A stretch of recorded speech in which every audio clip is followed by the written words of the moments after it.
This is going to be back-end office secrets, okay? So we're going to talk about fulfillment and operations. We're not going to talk about sales and marketing right now. This isn't really the main topic of this conversation. If you want to grow your client base, definitely check out quickmail.io. Jeremy's he's smiling right now. Christian's smiling right now. But, that's how you guys get clients. But if you're at a point in your business where you figured out sales, you figured out marketing, okay? And now you're at a place where you can't really onboard any more clients because you're at a capacity. This is when the backend systems come in, right? Because there's going to come a point in your agency where you have too much appointments, and that's a good problem to have. But now your constraint to scale is actually fulfillment, right? If you onboard 5 more clients this week, your team's going to hate you, and we don't want to get to that point. So the purpose of this training is to kind of give you not the loose, but the framework in terms of building the 7 systems for scale. Because there's a bunch of courses out there, YouTube videos, blogs that teach you how to build systems and automations. But the question I always get asked is, where do I start, right? What do I shoot for in terms of a target? And this is the goal of this training, to give you that target in terms of building these 7 systems. Now, I'm going to be completely honest with you. A lot of these systems, they aren't necessary at the start. If you're just starting out, your first 5 clients, first 10K, 20K monthly recurring revenue, not all of this will be necessary. But if you're an ambitious person, if you have your eyes set for a 7-figure agency, even an 8-figure agency, right? This is where these systems really start to come into play, because you want to reduce as much manual work as possible, right? You want your team to be efficient. And this is why these systems are important. Now, really quickly, I don't want to spend too much time on myself. My name is Franbeau. I have my business partner, Reynard. He's not on this call, but he's my technical co-founder. And we basically started our own agencies about 5 years ago. We help people in the e-commerce space, doing Facebook ads for them, doing their creatives, doing their copy. And at a point, we actually managed $1 million in ad spend every single month. And we had a few friends in the agency space that asked us about our systems and how we kind of did our fulfillment. And that's how Agency Rocket Fuel came into life. And a lot of the systems that we are teaching you here, it's been proven across the field, different agencies, not just for our own in business, but 100 other agencies that we've helped in the past. But again, I don't want to dive too much on that. I want to go straight to the meat and potatoes of everything. But before I dive into the training, is everything good so far? Jeremy, Christian, you guys are cool? Perfect. Cool. Nailed it. So let's start with 7 systems, okay? The first system that I really want you guys to, feel free to take notes on this, right? It's called a pre-enrollment automation, okay? Now, for agencies, regardless if you're doing SEO, web design, Facebook ads, Google ads, before a client becomes a client, there are typically 2 things that need to happen. They need to pay you, and they need to sign a contract. If you don't have a contract, please get a contract. I'm not a lawyer. I don't know anything, but you need to kind of secure, your own business, right? Have a scope of work, master services agreement, and whatnot. But what usually happens is when you're starting out an agency, you copy a document, you paste it on Google Doc, you fill in the fields, you upload it in a software called maybe Sign Request, PandaDoc, DocuSign, right? And then you manually have to send that contract out to the client. And then you have to hop on your next sales call. Oh, your team's messaging you about a Facebook ad campaign that's not working. You have to do that again. Then you have to follow up with the client. That's a lot of manual work, right? A lot of back and forth. The pre-enrollment automation is super simple, right? You fill up a form, whether it's a Google form or Typeform. It will populate the information to the contract, and then it will just send that contract automatically. So imagine you're in a sales call. The client says, yes, I'm ready to move forward. Here's my credit card details. You pay the invoice. All you have to do, spend 1 minute, fill up a form, just like this on the screen, a pre-enrollment form, and that sends a contract automatically, right? Now, by the way, I forgot to mention this, but the foundation for a lot of these systems and automations is a software called Zapier, or you can use Integromat or Make, and you can also code this, but I prefer Zapier and Integromat. They actually renamed to Make, but you're going to need a lot of these to make sure that this happens, right? Now, by the way, towards the end of this training, we're going to be sharing a more in-depth walkthrough of how to build this. We only have about an hour for this training, so I don't really want to dive into how to build it, but I promise to give you guys free resources. You don't have to pay for it, and teaches you how to build all of this. I just want to give you the framework and the goal to shoot for, okay? So first is the pre-enrollment automation. Without diving too deep into it, it's like form is the trigger, right? And then after the form, you don't have to mind this, just send a contract through Sign Request. And there's a way for you to just transfer all that information from the form to the contract. Okay. Now, caveat to this, Fran, I do a lot of custom work. Okay. even if you do a lot, even if you have a lot of custom work, it's important that you have a framework in terms of like, hey, for every new client that comes onto our service, we have 5 phases that we go through. We do an audit, we do strategy, and then, you know, if you're a creative agency, we do the brand book or whatever, right? Just have a loose framework and put that into your contract. If you're a Facebook ads agency and all you do is lead gen Facebook ad to go high level, that's super simple. You just put it on your contract, right? So that's the pre-enrollment form. And you can even add, like, you know, after the contract is signed, create a task in Asana, right? Or add an opportunity in your CRM, like go high level, right? These are things that you do with the pre-enrollment form. But that's system number 1, okay? Whenever you close a deal, fill up a form, send a contract automatically, and then move on with your day. That's it. Cool. Before I move on, Jeremy, Christian, any questions you guys want me to clarify, or we're pretty good? I think we're good. And as usual, if you guys have any questions, just put it in the chat and we'll collect them. Awesome. Good stuff. Oh, and another task that I like to do is, you know, I have like a marketing assistant. So I like to just create a task in Asana and assign that person to just kind of follow up with the contract, making sure that it's signed, right? Just so I don't have to worry about it and I can just move on with my day, right? So that's the pre-enrollment automation. Now let's move into enrollment. So for me, an enrollment is when a client has paid and a client has signed the contract. If they haven't done one of those things, I would not consider them a client just yet, right? Even if they paid, I just want them to sign a contract just to kind of keep everything secure, right? And secure the business relationship and that they understand the scope of the work. But let's say they paid and they already signed the contract. The next system that I want you guys to really work towards is called an enrollment automation. Now, enrollment automation is basically everything you do from the moment they pay up until you need to hop on that onboarding call, okay? So send the welcome email, have them fill up a jot form or a form, create Google Drive folders, create a Slack channel, right? Send a message to a Slack channel, right? Everything that you do from payment and onboarding call, you want to automate that as much as possible. Now, if you've guessed it, what we do is, again, I just fill up a form called an enrollment form, right? And then from there, if I kind of show you one of our make automations here, you know, you fill up a form, it actually creates Google Drive folders automatically. And again, it's so easy to do this in Zapier and Integromat. They have a lot of, you know, documentation on how to do this. But you can create Google Drive folders. You can create files inside of Google Drive folders, which is pretty cool, right? And imagine that's a lot of manual work, right? Whenever you onboard a new client, you have to copy and paste stuff and you have to rename stuff. You can do that all automatically with Zapier, Integromat, and all the other automation softwares, right? You can send a welcome email, right? And so draft a welcome email. Hey, welcome to the program. So excited to have you here. Here are next steps in order to get you kickstarted in the program, right? Fill out this onboarding form, book this onboarding call, right? And then watch this video. So that's like a loose framework for a welcome email.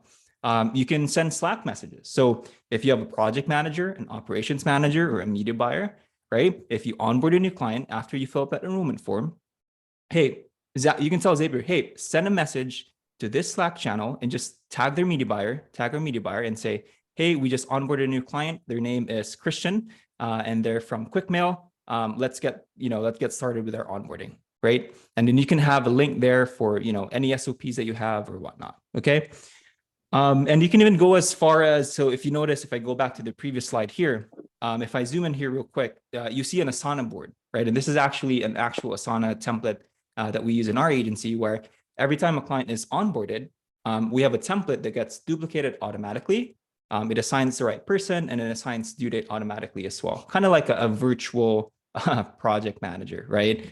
And that way, it's like the old way of running an agency is, if I'm an owner, I close a client, I tell my team, hey guys, let's onboard this new client. Here's what to do, ABC. And you have to type all that out and you have to follow up with members here and there, right? We want to remove a lot of that because I want you guys as owners to focus on growth, focus on partnerships, focus on building an amazing product, and not focus on freaking just tagging people on a task, right? So that's the enrollment automation. I forgot, you know, every single slide, by the way, has time saved, and we've timed this in the past.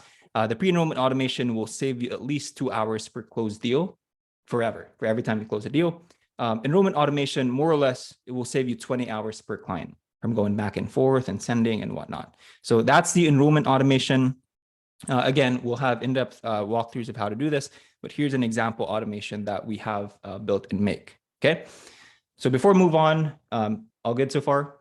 Franbeau, we got a question from John about payment. Now, I don't know if John is taking payments before or after, like upfront payment or after payment, but do you have like some sort of automation that take the payment into account? Yeah, so we use pay funnels, and that's connected to Stripe, right? Nice. If you use QuickBooks or Xero or whatnot, I believe there is an automation to, we're actually building this for another client, but like, whenever an invoice is paid, then do this. So that becomes the trigger, right? But I like to keep things simple, John. I just collect payment from pay funnels, and then I send the contract, and then when they sign it, that triggers the next step, right? Nice. So cool. Quick tip, please collect payment upfront if at all possible. Do not onboard clients if you don't collect payments, okay? I've seen this happen. I've done this myself, okay? Never turns out well, but cool. Thanks, Jeremy. Wise words, yes. Wise words, cool. Hopefully this is helpful, guys. Let's move on to system number 3. It's crazy. I had a friend where I asked him, hey man, like how many clients do you have? And he spent 30 minutes going back to his Slack channel, manually counting the number of clients that they onboarded. And I was like, Jesus Christ, man. Just create a spreadsheet. It could be a simple spreadsheet. We call it the client database, right? Just have all the information there. Client name, is this an active client?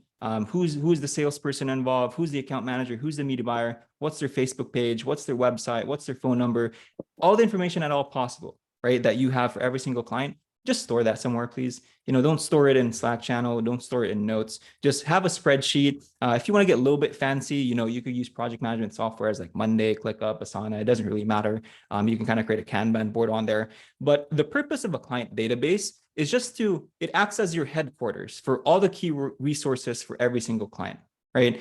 Because in the past, like what happened for me before we had a client database is if I was creating an ad, I had to ask the account manager, hey, what was their landing page again? If you could send that over, because I can't find it anymore. Instead of doing that, just have everything hosted in a spreadsheet so that I don't have to bother the account manager. I don't have to bother the client. I just go to the spreadsheet and that's it, right? And yeah, this gives you a high-level snapshot of your current client base, and it acts as a source of truth for other systems. And I don't want to get too advanced, but like your client database can act as like a, the centralized location where it's like, hey, find the client in the client database. If that is true, if this is an active client, then trigger this automation, right? So it becomes kind of like that center source of truth. So that's a client database. Saves you about 2 hours per week of just like asking people where the freaking information is, okay? Cool, so that's a client database. System number 4 and 5 are related. And this has nothing to do with automations. This is just a good old standard operating procedure. And I know a lot of people are scared about standard operating procedures because it's a lot of work to make them. Trust me, it is a lot of work. But the cool thing about SOPs, and Jeremy's like, oh, I hate SOPs. But the cool thing about SOPs is you only have to build it once. Granted, maybe you have to maintain it in the future if things change. If you use Facebook Manager at all, they change every 2 minutes. But still, right? If you have an SOP and you spend the time, you spend 2 to 3 hours to actually create a process, it feels really good, first and foremost. It feels really good to do it. And second, once you're able to delegate that out, like that is what? Hours forever that you've taken back. You can spend time with your family. You can, do whatever you want, right? Just for 2 to 3 hours of your time, right? Now, I like to separate out SOPs from front-end SOPs and back-end SOPs, right? So front-end SOPs are all the operational procedures related to getting the project going and set up for the team to take action on, right? How to get access to a Facebook page, right? How to duplicate the project in Asana if you don't automatically do it, right? How to audit, right? How to audit the onboarding form, right? That's the front end SOP. Back-end SOPs are more like related to the actual fulfillment. Now that you have all the assets, how do you actually create a Facebook ad? What copy to use? What is the framework that we use for setting up the copy, right? How do you install the pixel, right? How do you optimize the website? Okay. What design do you start off with? Those are back-end SOPs. Now, just to kind of give you, so for us, when we create SOPs, the usual framework is you have the title up top, as you can see here. So P017 is just, it's just the number of the SOP. Then you have the title, right? Create LastPass credentials, for example. And then you have the purpose. I like to add in the purpose because sometimes, you might have a 50-page SOP. It's so much, so much text that goes through it. If you just have the purpose and the goal, most people will understand what to do, where it's like, hey, the purpose of this SOP is to make sure that we get all the access from our clients and that we test it so that in the future, we don't have to go back to them again. Even if I don't go through the actual SOP, I now understand what the goal is, right? So if you guys are creating SOPs, I would start with the purpose, right? And then you have your table of contents, and then you have the actual SOP. But the purpose is powerful. Okay. So Jeremy, any questions? Christian, any comments on that? I love it. On a personal note, the purpose is really great. We do have SOPs as well. We just don't have a purpose, but yeah. Christian and I are going to change a few SOPs soon, I think. Yeah, I was just asking in the chat if I was curious who here already has SOPs in place for their agency. That would be interesting to find out. That's a great question. That is a great question. Yeah, so drop a comment in below if you have an SOP. If you don't have one already, what would be good is what is the first SOP that you're going to create? Okay. Now, a good way to think about this is just think about, in the last 7 days of your work life, of your business, where do you spend the most time on? Start there, right? Just audit your time. Oh my God, in the last 7 days, I spent 5 hours, setting up a Facebook ad campaign, for example. And I use Facebook ads because that's where agency is. So hope you guys don't mind I use that. But yeah, start there, if you don't have anywhere to start. So Evan, we do, Don, huge believe in SOPs. Very cool. Very, very cool. Cool. So that's system 4 and 5. It's just written out SOPs. There's a bunch of softwares out there that do this, but I would just start simple, Google document, make it shareable, and start with this framework. All right, so let's move on to system number 6, KPI trackers. Now, caveat to this, you don't need this right away. This is useful if you're scaling up to 30, 40, 50, 100 clients a month, because it gets, there comes a point in your agency where it's inefficient to log into Facebook Ads Manager or Google Ads Manager and having to open every single ad account and every single campaign. It gets very inefficient, right? At scale, you want to have a system where you open up your Google Sheet or you open up your phone or whatever tracking software you have, and you get a quick glance as to where all of your clients are at. Not on an ad set level, not on an ad level, but just generally where is every single client at? Because that helps you make decisions. So say, for example, you're an ads agency, right? This is a bit of an outdated KPI tracker, but it still works, where you have your client name, your monthly ad spend, and then we're able to pull in information from, say, Facebook Ads Manager. How much have we spent in the last 3 days, 7 days, 30 days, 14 days, whatnot. We can also bring in cost per lead across all campaigns and then put that on the spreadsheet. That way, when you wake up, if you're a media buyer or if you're doing your own media buying as an agency owner, you wake up, you look at all your 50 accounts, and you can see 5 accounts that are currently in red. You can refocus your time on those 5 accounts. Opposed to, oh my God, let me check every single ad account right now, right? Which is like an extra, 10 minutes per account that you're wasting. Okay. So that's the KPI tracker. If you want to get a bit more advanced, I don't recommend it at, if you're just starting out, but you can actually pull in the information from your spreadsheet and send that over to ClickUp or Asana, not Asana, but ClickUp or Monday, and you can connect that to your client database, but not necessary at the start. What's important for you guys is to have the spreadsheet, client name, spend, cost per lead. If you do go high level appointments, you pull in the appointments and on one column, and then do 3-day, 7-day, 14-day, 30-day trending. Right. And then you pull that information. There's a bunch of softwares that do that. Supermetrics, Power My Analytics, 2-minute reports. These are, you can just research and you'll get a bunch of options, but you're pulling that information onto the spreadsheet and then creating formulas to reflect that information. Right. This is a bit more useful for paid advertising agencies. If you don't really have much data, let's say you're doing, branding or creative design, right? I would just do phases, right? So phase 1 is audit. Phase 2 is, the design process. How far are we in the process? It's been 3 days. It's been 7 days. We're way beyond the deadline. So I would just do that. Okay. So that's the KPI tracker. Before I move on to, we're actually in the final system. So we have, we're good. We're good on time. I know this is very high level, guys, but again, the purpose is to give you instead of you figuring out what systems to build, now you know, okay, I just need to figure out these 7 systems and I'm good for scale. You don't have to worry about 100 different systems. Just focus on these 7 things and trust me, you're golden. Okay. So the final system is actually a hiring funnel. And, you know, depending on what type of agency you are, churn will happen, right? People will leave. I've had media buyers who were really great, but they decided to create their own agency. And I love them for that because I want them to start their own thing, right? But the reality is that an agency is a service-based business. And if everyone in the market has the same offer, we're all going to compete, not on price, but we're all going to compete on talent, right? If everyone does SEO, if everyone does Facebook ads, you know, Google ads, we're all going to compete on the level of talent. And, you know, a hiring funnel is just like a marketing funnel, right? You have your traffic source, which is your ad, a blog, you know, a YouTube video. And then you have your lead mechanism, which could be a landing page, right? You click the button and then you book a call. For a hiring funnel, it's like you see the job post on a page, you apply, and then you hop on an interview. So start thinking about your hiring as if it's a marketing funnel, because you just want to have consistent talent coming in, even if you're not hiring, right? Just consistent talent, you know, applying for your stuff. Because when the time is right, if you'll need a new team member on board, at least now you have a talent pool in place. Now, a very simple hiring funnel is just like job post, right? It's just kind of like your ad, right? And then it links to an application page, which is, hey, just answer a few questions here, kind of like a funnel, right?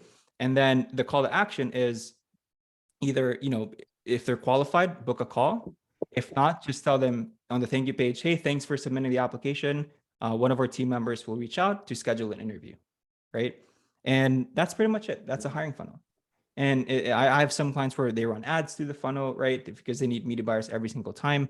But I just want you guys to, you know, after this training, start thinking about hiring as a funnel and not a one-time thing where you just have to do it right now because, you know, your media buyer left, but keep hiring consistently, right? Fill up that talent pool because you never know. One day, if you might need someone, instead of restarting this process all over again, you just look at your talent pool. Oh, hey, I have Christian here. I have Ahmad here. They're really great. I interviewed them in the past. Let me see if they're still open for work. Let me see if they're still interested, right?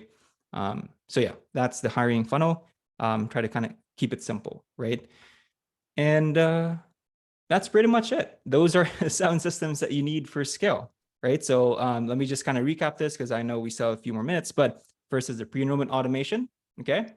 Next is the enrollment automation. Next is the client database. And then we have the front end and back end SOPs. You have the KPI tracker. And then lastly, you have your hiring funnel, because systems 1 to 6, you know, fairly automated.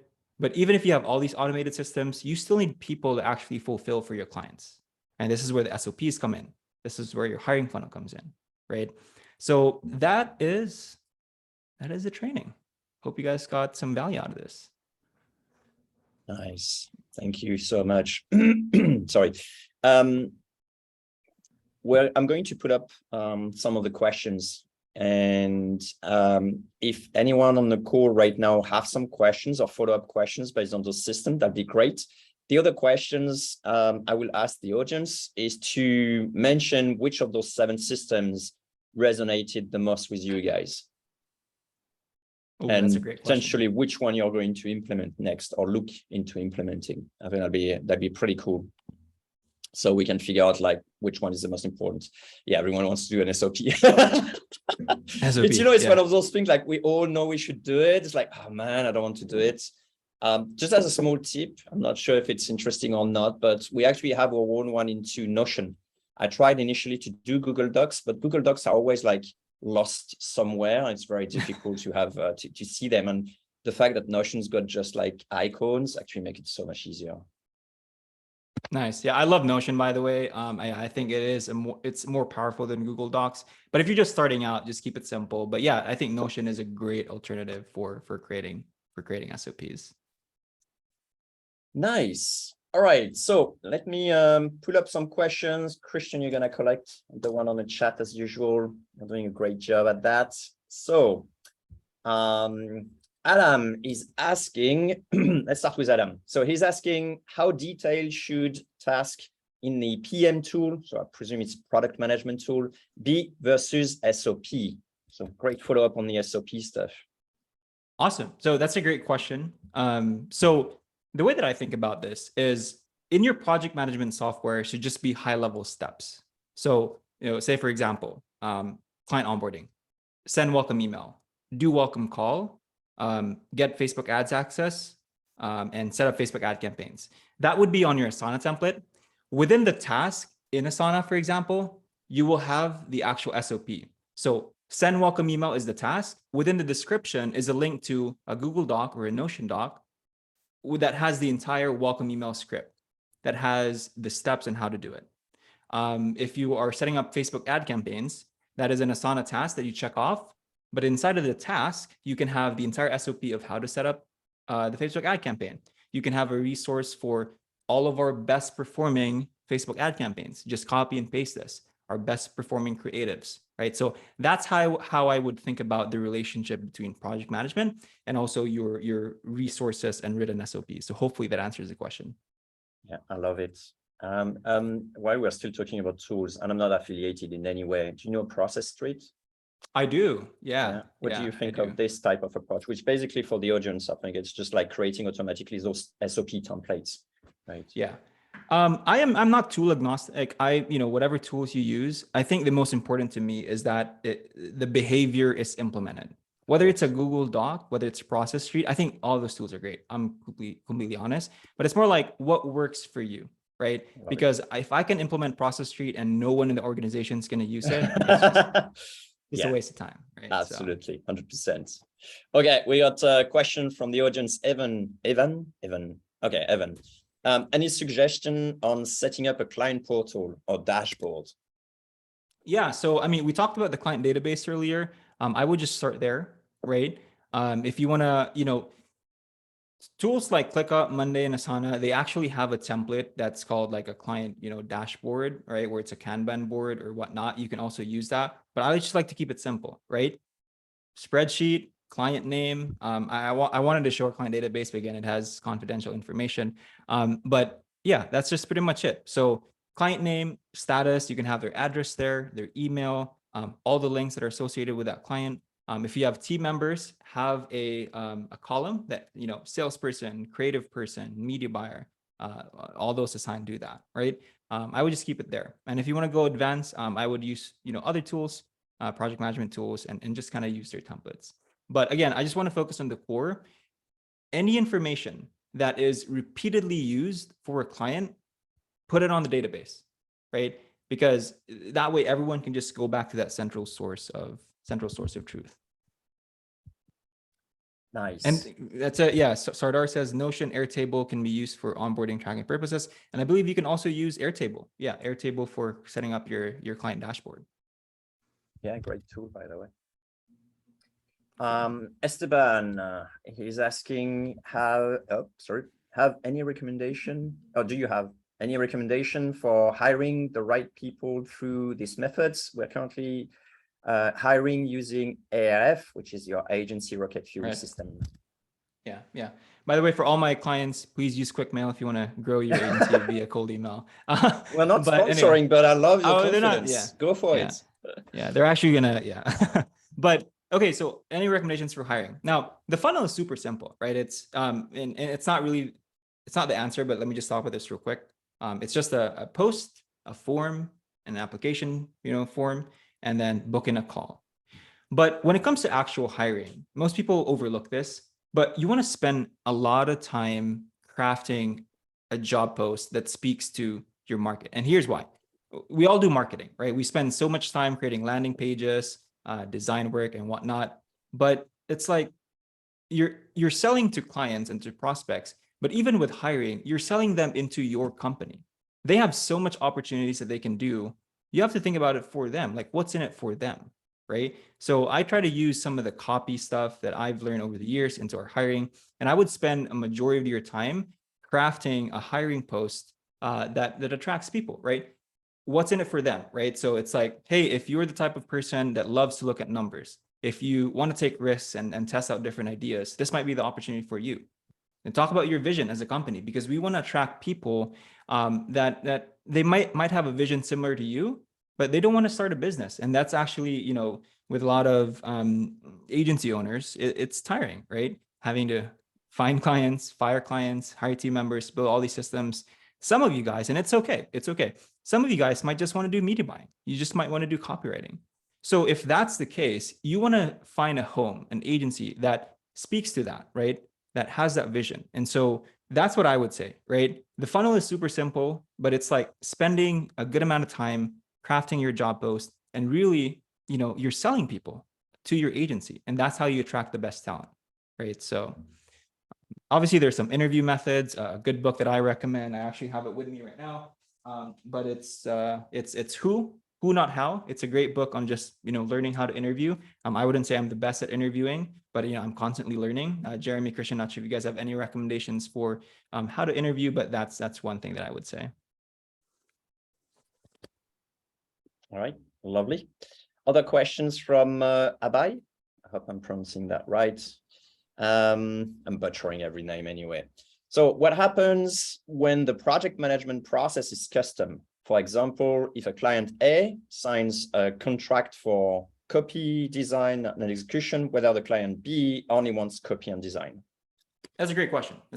So within Zapier and Integromat, there's something called paths, right? So the paths is how you basically tell the automation that if client A signs this contract, then do this. If client A signs this contract, then do this. And that's what a path is. So in order for that to work, Abe, you want to have separate contracts, right? So you want to have contracts for, let's say, copy, design, and execution, and you maybe want to have contracts for copy and design. Now, if you don't want to do that, I think some softwares like, say, PandaDoc, you're able to check specific services.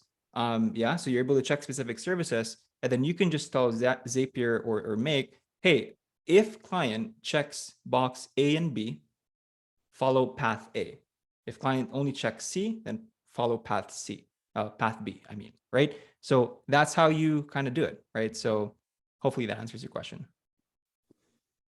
Cool. We have a follow-up from Esteban, I think. Can you repeat the name of the tools you recommended for your current clients? Ooh, I'm sorry, I'm not sure what tool he's talking about, but hey, Esteban, you can just watch the replay. It's going to be available tomorrow also. Other questions? It's still talking about tools. Jason, he says, what tech software do you need to implement most of those automations? So I think you hinted to a couple of them already. Is there more? Zapier and Make, that's it. Yeah. That's it. Yeah.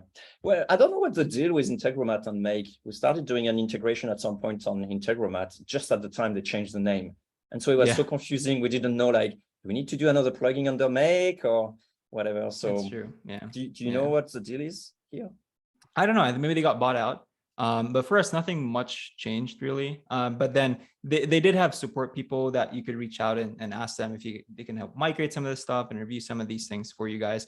But on our end, nothing much changed, right? Okay. So you recommend your client to sign up with Make, Integromat? I think they can't Integromat anymore or something like that. They're not. I think it's just Make. Yeah. Okay, got it. To be honest, I like Integromat, the name, a lot better. But yeah, me too. Make is more of a verb, so maybe that's why.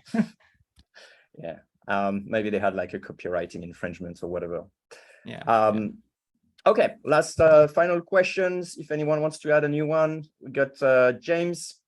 He says, isn't training included on setting up these systems as mentioned previously? And I think it's a great actually hook for, can you actually tell us a little bit about, if people want to know a bit more about your system, how you can help them and stuff like that? Can you just let us know a bit more about this? Yeah, for sure. Well, before we talk about what we do, guys, I just want to make sure that you get value from this training. So Christian and Jeremy, they were kind enough to allow me to share a free resource to you guys. It's going to be our automation starter pack. Over the last few years of me and Renard doing this, we do a lot of walkthroughs, and we're giving it away for free. So all these training, like enrollment, onboarding, automation, this is us actually setting it up in real time, so you guys can just follow along. Okay, we're not selling anything on these trainings. Nice. It's more of just like you guys setting it up, right? So just to answer, I believe it was James's question. Oh, Leighton's here, is a good friend of mine. Please use quick mail. You will get access to the training. Okay, so this will be for free. Christian, I believe, will give this tomorrow, or I don't know when you guys are giving this out. But You know, Yeah, if you guys tomorrow want morning. tomorrow morning, cool. But yeah, guys, I mean, if you want help to set a lot of this up, you know, you don't have to, but you know, we have helped 110 agencies in the last 2 years, just building all of these systems up. And it's more just like a done for you approach. Like if you just want to come in, have us build all these systems for you, more than happy to do that for you guys. And yeah, these are all of our case studies. I don't want to go too much in depth on it, but I just want to keep it simple. Go ahead. It's your show. Well, Jeremy, if you want to. But yeah, if you guys go to agencyrocketfuel.com, right? You'll pretty much read everything about our business. Let me just do this, right? agencyrocketfuel.com. Hopefully I was editing the website. Franbeau, okay. The logo that you had before, isn't that like number of days or months before you're dead or something like that? Like all those dots? Isn't that like I had like a great picture that is number of months until you're 90 years old. Ah, yes, right. Yes. So yeah, is that what it is or something like that? Like what's that? Yeah, it is. It's when I will die, basically. Nice. All right, you're much younger than me. Bummer. It's when I will love die. It. Love it. Based on statistics, they said I'm gonna die at 88. So hey, if I'm gonna die at 88, might as well put it on the screen, right? So there you go. Yeah, it just gives me an extra sense of urgency. Did you use it, Jeremy? I did at some point, but I stopped using it. So, you know, maybe that's something that comes back every year or so. So cool. Actually, forgot the name it becomes depressing when there's less and less dots to cross. Anyway. Yeah.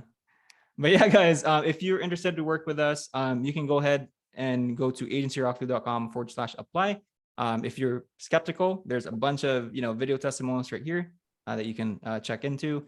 But that's pretty much it, right? We work with you for 90 days. We'll build all these systems for you based on where you are right now and where you want to go. And really the main transformation is we want to create a business for you that you're able to 3x and 4x your current capacity, right? So that you can truly scale without having to worry about fulfillment or operations. And that's just the meat and potatoes of it. By the way, Christian will send you the automation starter pack tomorrow. And that's pretty much it. That's my pitch. I don't want to spend too much time on it. Love it. Quick question, if I can squeeze it before we go to giveaways. It's about time and productivity. There is VJ that asks, how do you manage your time and productivity? A broad question, but I think it's a nice hook into, you know, productivity and how you actually approach it. That's a good question. You know, there was a time where we actually implemented time trackers like Hubstaff, you know, Toggle, and what we would have our team members do is whenever you do a task, you know, you track yourself. And for a year, I was like, oh, this is the best thing ever. But then it started breaking the trust in a way between me and my team members, because it's like it kind of felt like micromanaging in a way. So now what we're doing, you know, is we're just setting milestones and expected timeline of completion dates. We're not really tracking time. We're trusting our team and telling them, hey, here's the task. Here's when it's expected to be completed. I don't care when you do it, how you do it. If you do it 12 midnight or 12 in the afternoon, I don't care. As long as it gets done by this date, right? And so I've felt like that's been a better approach rather than really tracking every single minute of every single team member, right? So hopefully that answers your question. We have a question from Abe that's asked just specifically for your service. Is it applicable if we provide multiple services? So the short answer is yes, but I want to give a long answer, right? If you want to truly scale an agency, I hate to say this, but you need to get away from the mindset of customizing every single thing, right? Usually agencies that scale, I think I see 3 paths, right? First path is one niche, multiple services. So you work with med spas, but you do Facebook ads, Google ads, and whatnot. That's cool because it's the same thing over and over again. Second path is multiple niches, one service, like quick mail. You know, if you do cold email, but you have the framework for cold email, you can serve multiple different businesses, right? And that's cool as well, right? But if you really can't get away from customized work, you want to work with multiple different businesses with multiple different services. What I recommend is doing 2 things. One, increase your prices, because you know it's going to eat into your margins, right? Because you're going to have to hire different people, multiple different processes. Just try to increase the pricing so you increase your margins. And second is try to turn it into a program if at all possible. Try to find the patterns. Even if you do custom work, there's always going to be 4 to 5 phases that you go through, and there's always going to be a timeline, say 90 to 120 days. Turn it into a program with a timeline. Okay, program with a timeline, and that way it makes it much easier to fulfill, makes it much easier to delegate out, even if it's customized, right? So again, we work with all types of agencies, but I'm going to be completely honest. I am going to force you guys to pick one of these 3 because we can't automate, we can't scale if we don't, choose one of those 3. So hopefully that helps.